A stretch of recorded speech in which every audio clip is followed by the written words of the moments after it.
साथियों, आज मैं कड़वा सच बोलना चाहता हूँ। चाहे आपको मिर्ची लगे, चाहे आपको कोई अन्य तरह के तकलीफ हो, लेकिन मैं सबके लिए क्षमा भी चाहूँगा, क्योंकि कहीं ना कहीं आप मेरे भाई और बहन हो, भारतवासी हो, और आपसी टकराव अच्छा नहीं है। मैं अपने आप को आज कुत्ता से संबोधन करना चाहता हूँ। मैं क्षेत्र का पालतू मोहल्ले का कुत्ता हूँ, भौंकता रहता हूँ, लेकिन काट नहीं सकता। मैं अपने घर, परिवार और खुद को सुरक्षा कवच में रखना चाहता हूँ। भौंकता रहता हूँ, लेकिन कुछ नहीं कर सकता। कुछ चंद जंगली कुत्ते का हमेशा डर बना रहता है। जब जंगली कुत्ता हमारे चारों तरफ छा जाता है, मैं दुम हिलाकर अपने घरों में छुप जाता हूँ या कहीं किनारा हो जाता हूँ। यही सच्चाई है, यही कड़वा सच है कि आज हम अपने हक अधिकार के लिए, अपने रोजगार के लिए, अपनी शिक्षा के लिए, स्वास्थ्य के लिए, सुरक्षा के लिए भोगते रहते हैं। और जिसे हम जिम्मेदारी देते हैं, जिसे हम अपना सेवक, चौकीदार और अपने जनप्रतिनिधि बनाते हैं, हमें वही ठगता है, अपने राजा को ही ठगता है, अपने घर के ही अंदर चोरी डकैती करता है। हम भोगते रहते हैं, कोई असर नहीं होता। कहीं ना कहीं हम जनता जनार्दन का एक हिस्सा है। मैं खुद इसका भुक्तभोगी हूं।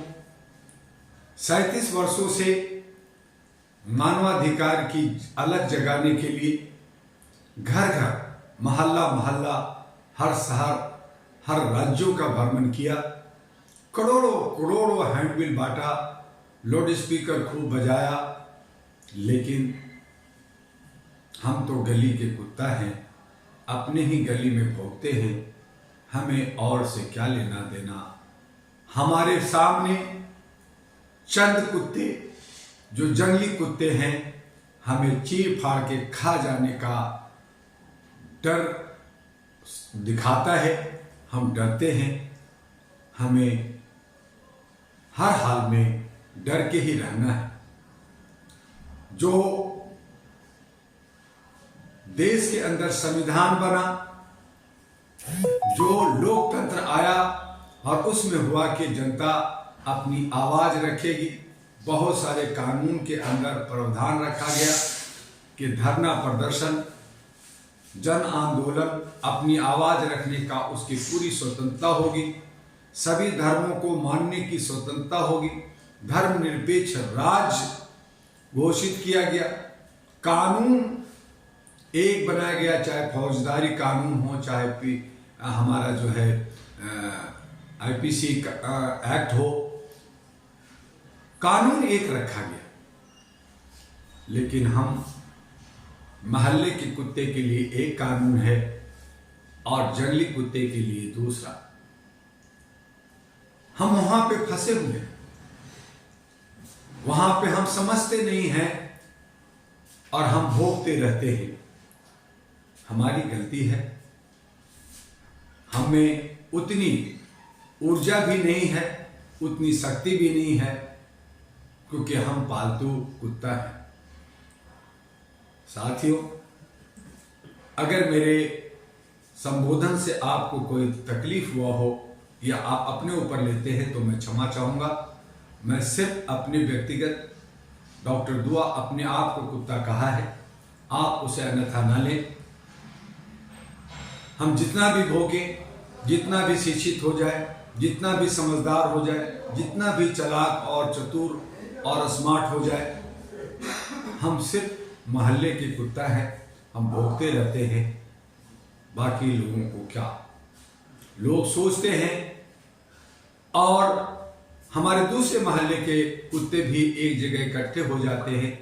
बहुत सारे कुत्ते इकट्ठे होते हैं, मंत्रणा होती है, मीटिंग्स होती है, बहुत सारी बातें होती कि हम सब मिल करके जंगली कुत्ते का सामना करेंगे।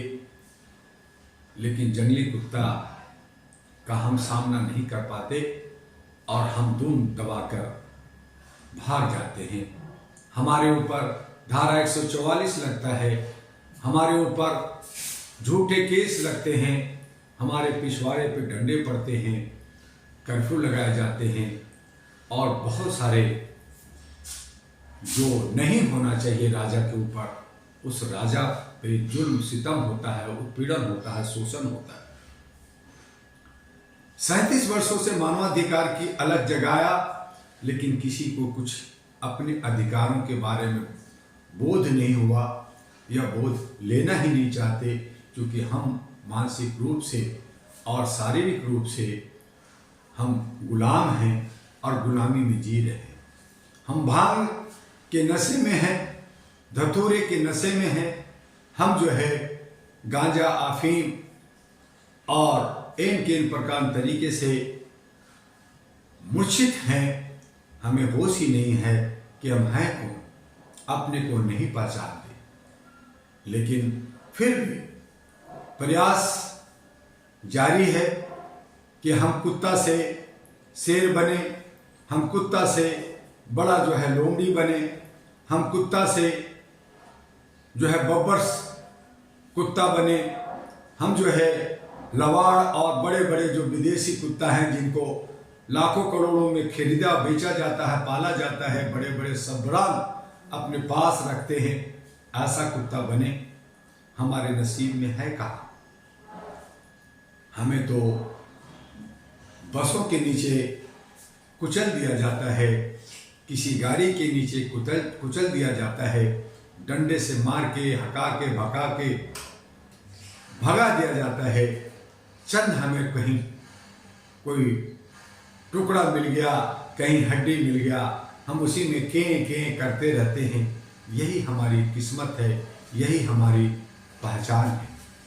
तो मेरे दोस्तों, मैंने मानवाधिकार के लिए और ये जंत्र तंत्र चाहे तथाकथित हो, चाहे जैसा भी हो, ये संविधान है, इसे बचाने के लिए, लोकतंत्र को बचाने के लिए जो अथक प्रयास में लगे रहते हैं।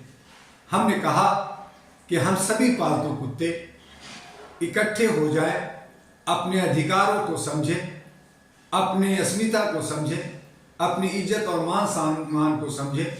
हम बिना जात पात के, बिना ऊंच नीच के, बिना किसी भेदभाव के अगर एक जगह इकट्ठे होकर अहरा नेशनल पार्टी के बैनर के किनारे आकर लड़ें और अपने हक अधिकार को लें, तो मैं समझता हूं कि एक नया सवेरा हमें देखने को मिलेगा। अब तक हमने बड़े बड़े शेर चीता को पिंजड़ों में बांधा, बड़े बड़े जंगली कुत्ते को हमने पिंजड़ों में बांधा, लेकिन फिर भी हम अपने मोहल्ले के कुत्ते ही रहे, भोगते ही रहे।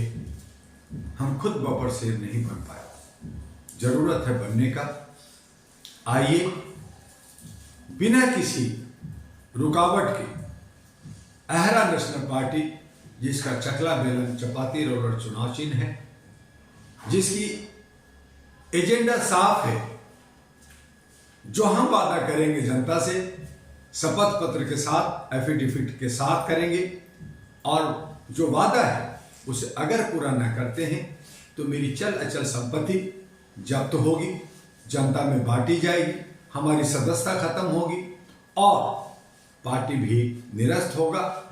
ऐसा अगर वादा बाकी लोग करते हैं और विश्वास है आपको, तो जरूर आप उनके साथ जाएं। आज हम अपने देश के अंदर गुलाम हैं, उस गुलामी का एहसास करते हुए हम आज़ादी की सांस लें। हम जहां टुकड़े टुकड़े गैंग कहलाते हैं, हम जहां बटे हुए लोग हैं, वो इकट्ठे हो जाए।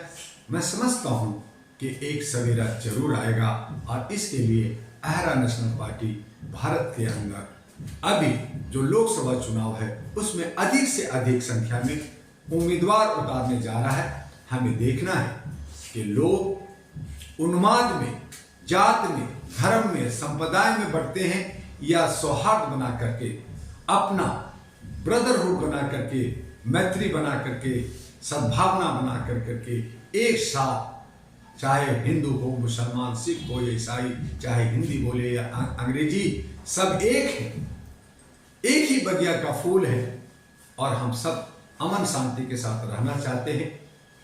तो अपने आचरण को बदलना होगा, अपनी सोच को बदलना होगा।